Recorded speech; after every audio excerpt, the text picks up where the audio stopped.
మెదక్ గడ్డ మీద ఈరోజు మన ప్రియతమ నాయకులు రేవంత్ రెడ్డి గారు ఎంపీ ప్రచార కార్యక్రమంలో నీలం మధు కోసం వచ్చినందుకు మరి వారికి వేలాది మంది ఆహ్వానం పలికినందుకు మీ అందరికీ కూడా ముందుగా శిరస్సు వంకి నమస్కరిస్తా ఉన్నాను.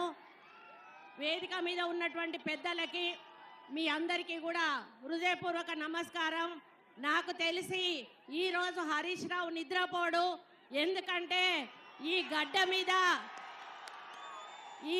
మీద నాకు ఎదురు లేదు, నేను చెప్పిందే వేదం, ఇది నా అడ్డ అని ఇన్ని రోజులు మరి అనుకున్నటువంటి వ్యక్తి.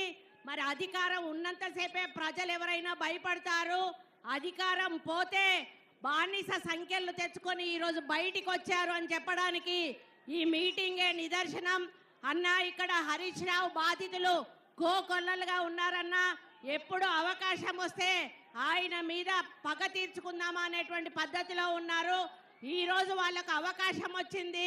ఒక బీసీ బిడ్డను, ఒక ముదిరాజ్ బిడ్డను మీరు ఇక్కడ క్యాండిడేట్గా పెట్టి వాళ్ళకు అవకాశం ఇచ్చినందుకు మీకు ధన్యవాదాలు తెలుపుకుంటూ, మరి మనమందరం కూడా మన బీసీ బిడ్డ ముదిరాజ్ బిడ్డను భారీ మెజారిటీతో గెలిపించుకుందామా? మన బీసీ నాయకులు అందరు చేతులెత్తండి. బీసీలు ఎంతమంది ఉన్నారు? ఇంతమంది ఉన్నాం. మనం ఒక్కొక్కరం 10 ఓట్లు వేసినా సరే మన ముదిరాజు బీసీ బిడ్డ మరి భారీ మెజారిటీతో గెలుస్తాడు. 1,00,000కు తక్కువ కాకుండా మెజారిటీ తీసుకురావాల్సిన బాధ్యత మనందరి మీద ఉందని తెలియజేసుకుంటూ, బీసీల ఐక్యత మన రేవంత్ రెడ్డి గారికి నమస్కారాలు, ధన్యవాదాలు. అన్న మీ ఆశీర్వాదంతో మధు ఎంపీ క్యాండిడేట్గా ఈ 30 సంవత్సరాల బానిస సంఖ్యలను మరి శృంఖలాలను తెంచుకొని పార్లమెంటులో అడుగుపెట్టబోతా ఉన్నాడు. మీ సహాయ సహకారం, మీ ఆశీర్వాదం తప్పకుండా మధు మీద ఉండాలని కోరుకుంటూ సెలవు తీసుకుంటా ఉన్నాను.